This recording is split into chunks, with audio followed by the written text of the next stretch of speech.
काफ़ी सारे बच्चे जब यूपी स्कॉलरशिप 2025-26 का नया स्टेटस चेक कर रहे हैं, तो उनके सामने वी आर सॉरी की समस्या आ रही है। तो ये समस्या आपकी क्यों आ रही है और आपको स्टेटस चेक कैसे करना है, इस वीडियो में इसी के बारे में बात करने वाले हैं। तो सबसे पहले तो सभी स्टूडेंट्स से रिक्वेस्ट है कि स्कॉलरशिप की अपडेट्स के लिए आप सभी स्टूडेंट चैनल को सब्सक्राइब करके बेल आइकन को प्रेस करके ऑल पे क्लिक कर लेंगे और टेलीग्राम चैनल को ज्वाइन कर लेंगे। देखिए, स्कॉलरशिप का नया स्टेटस चेक करने के लिए सबसे पहला काम आपको क्या करना है, गूगल में जाकर के यूपी स्कॉलरशिप सर्च करना है। यहाँ पे आपको राइट साइड में ऊपर कॉर्नर पे अगर आप देखेंगे तो 3 डॉट दिख रहे होंगे, इस पे क्लिक करके जब भी आप मोबाइल फ़ोन से अगर आप स्टेटस चेक करने जा रहे हैं, तो देखिए एक डेस्कटॉप साइड का यहाँ पे ऑप्शन देखने को मिल रहा होगा, इसको आपको ऑन कर लेना है अर्थात इनेबल कर लेना है, ठीक है? उसके बाद से देखिए आपको सबसे पहले ही यूपी स्कॉलरशिप की सबसे ऊपर आपको यूपी स्कॉलरशिप की ऑफिशियल वेबसाइट देखने को मिलेगी। इसी वाले ऑप्शन पे आपको क्लिक करना होता है। उसके बाद से यहाँ पे आपको कई सारे ऑप्शंस देखने को मिल जाएँगे, इसी में आपको नीचे की ओर स्लाइड करके आना है, एक स्टूडेंट्स का यहाँ पे ध्यान देना है, ये स्टूडेंट्स 2024-25 का है, तो इस पे आपको नहीं क्लिक करना है। इसी के बगल में आपका लेफ्ट साइड में एक दिख रहा होगा आपको स्टूडेंट्स का ऑप्शन, इस वाले ऑप्शन पे आपको क्लिक करना है। अब इस पे जैसे ही क्लिक करेंगे आपको 3 ऑप्शन देखने को मिलेंगे, तो आपको दूसरे और तीसरे में से किसी एक को चूज़ करना होता है। अगर आपने किसी भी कोर्स में, किसी भी क्लास में पहली बार स्कॉलरशिप का फॉर्म फिल अप किया है, तो आपको लॉगिन फ्रेश करना है। अगर आपने दूसरी बार या फिर तीसरी बार उसी फॉर्म को रिन्यूअल किया है, तो आपको रिन्यूअल लॉगिन पे क्लिक करना है। जैसे कोई 9 का बच्चा है या फिर 11 का बच्चा है, तो उसको क्या करना है, लॉगिन फ्रेश करना है। अर्थात या फिर ऐसे कहिए कि कोई बच्चा बीए के फर्स्ट ईयर में एडमिशन लिया है या फिर कहिए कि यूजी, पीजी और डिप्लोमा का कोई भी कोर्स हो गया, उसने फर्स्ट ईयर में एडमिशन लिया है, पहली बार स्कॉलरशिप का फॉर्म फिल अप किया है, तो लॉगिन फ्रेश करना है। अगर उसने दूसरी बार या फिर तीसरी बार उसी फॉर्म को रिन्यूअल किया है, तो लॉगिन रिन्यूअल वाले ऑप्शन पे क्लिक करना है। ये स्थिति आपको पता ही होगी कि हाँ, आपने पहली बार स्कॉलरशिप का फॉर्म फिल अप किया है या फिर दूसरी बार। दूसरी बार जब भी किसी क्लास में, किसी भी कोर्स में आप स्कॉलरशिप का फॉर्म फिल अप करते हैं, तो आपका क्या होता है, रिन्यूअल होता है। पहली बार आपका फ्रेश माना जाता है। तो आपका जो भी होगा रिन्यूअल या फिर फ्रेश, उस पे थोड़ी देर आपको क्लिक किए रहना है। इस व्हाइट वाले पोर्शन को छोड़ कर के कहीं साइड में आपको क्लिक कर देना है। फिर 4 ऑप्शन देखने को मिलेंगे, तो इसमें जो पहला ऑप्शन दिख रहा होगा प्री मैट्रिक स्टूडेंट्स, वो कक्षा 9 और 10 के बच्चों के लिए है। दूसरा पोस्ट मैट्रिक स्टूडेंट्स, ये कक्षा 11 और 12 के बच्चों के लिए है। तीसरा post matric other than inter students, ये कक्षा 9, 10, 11, 12 को छोड़ करके इससे ऊपर की जितनी भी पढ़ाई होती है, जितने भी कोर्स होते हैं, जैसे यूजी, पीजी, डिप्लोमा के अर्थात ऐसे कह लीजिए BA, BSc, MA, MSc, BCom, MCom, DElEd, ITI, polytechnic, BTech, BEd, nursing, BCA, MCA, DElEd, जितने भी कोर्स हो गए, उन सब के लिए तीसरा ऑप्शन होता है और चौथा ऑप्शन भी पोस्ट मैट्रिक के बच्चों के लिए होता है, लेकिन अदर स्टेट वाले बच्चों के लिए होता है। तो आपका जो भी होगा उसको आपको सिलेक्ट कर लेना है। जैसे मैं post matric other than inter के बच्चों का चेक कर रहा हूँ और रिन्यूअल के बच्चों का चेक कर रहा हूँ, तो मैं यहाँ पे आपका क्लिक कर दे रहा हूँ। आपका जो भी होगा उस हिसाब से आपको सिलेक्ट कर लेना है। उसके बाद से यहाँ पे देखिए 2025-26 का ऑप्शन आपको देखने को मिल जाएगा। इसके बाद से तीसरे ऑप्शन से आपको फिल अप करना होता है। यहाँ से आपको स्कॉलरशिप का रजिस्ट्रेशन नंबर फिल अप करना है यहाँ पे।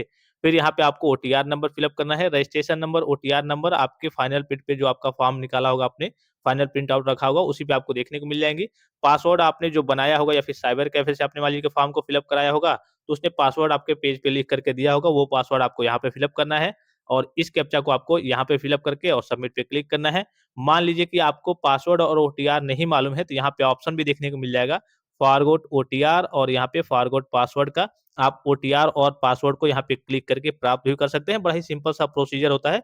मोबाइल नंबर यहाँ से आपसे माँगा जाएगा और यहाँ पे जैसे क्लिक करेंगे पासवर्ड के लिए, तो बेसिक आपके हाई स्कूल के आपके नाम और एप्लीकेशन नंबर और हाई स्कूल के डिटेल्स वगैरह माँगे जाएँगे और आपको अपना पासवर्ड देखने को मिल जाएगा, ठीक है? तो चलिए सारी चीज़ों को फिल अप करके फिर मैं आगे की ओर प्रोसीड करके सबमिट पे क्लिक करके आगे की ओर प्रोसीड करके आपको दिखाता हूँ।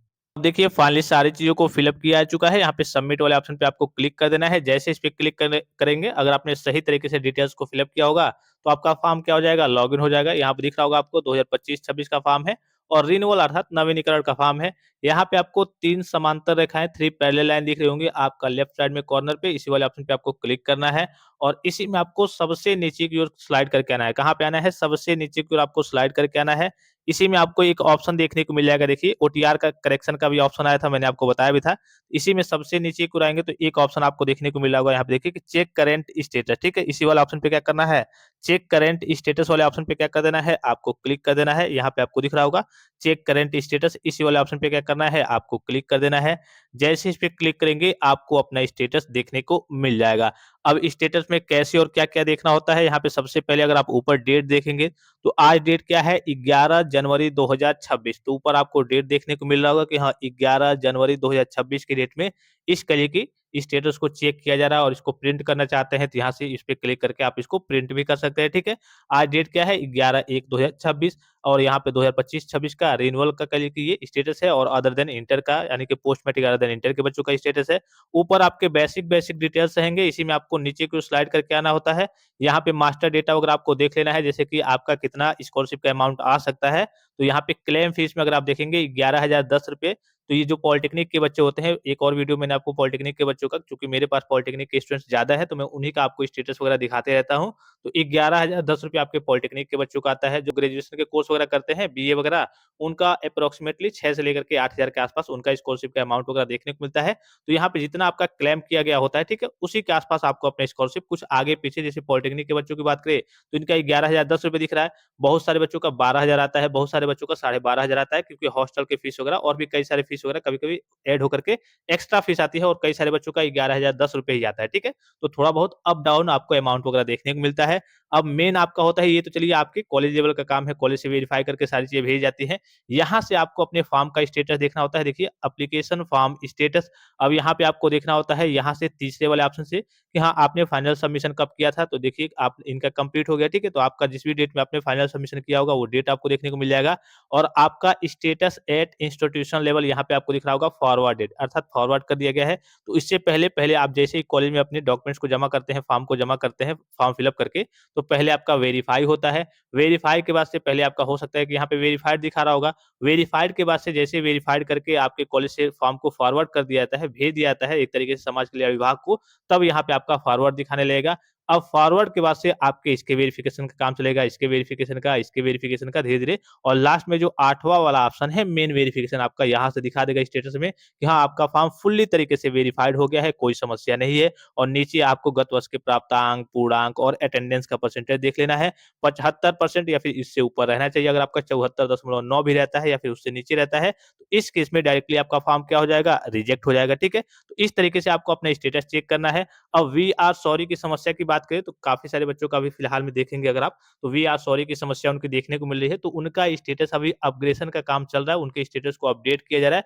पहले उनका लॉगिन हो रहा था, ओपन हो रहा था, लेकिन अभी फिलहाल में ओपन नहीं हो रहा है। बहुत सारे बच्चों का ओपन हो जा रहा है, जैसे कि मैं इनका चेक कर पा रहा हूँ, तो इनका ओपन हो जा रहा है, बहुत सारे बच्चों का नहीं हो रहा है। तो आपकी ओर से कोई गड़बड़ी या फिर लापरवाही नहीं है, अगर आप सही तरीके से स्टेटस को चेक कर रहे होंगे, जो मैंने आपको प्रोसेस बताया है जिस तरीके से, और फिर भी आपके सामने वी आर सॉरी की समस्या आ रही है, इसका मतलब कि आपके स्टेटस के अपग्रेडेशन का काम अभी वर्तमान में प्रचलित है, चल रहा है, उसमें कुछ चीज़ें अपडेट की जा रही हैं और वेबसाइट जैसे ही अपडेट होगा उसके बाद से एक तरीके से फिर से आपका स्टेटस ओपन होना स्टार्ट हो जाएगा। ये आपकी ओर से कोई गड़बड़ी नहीं है, ठीक है?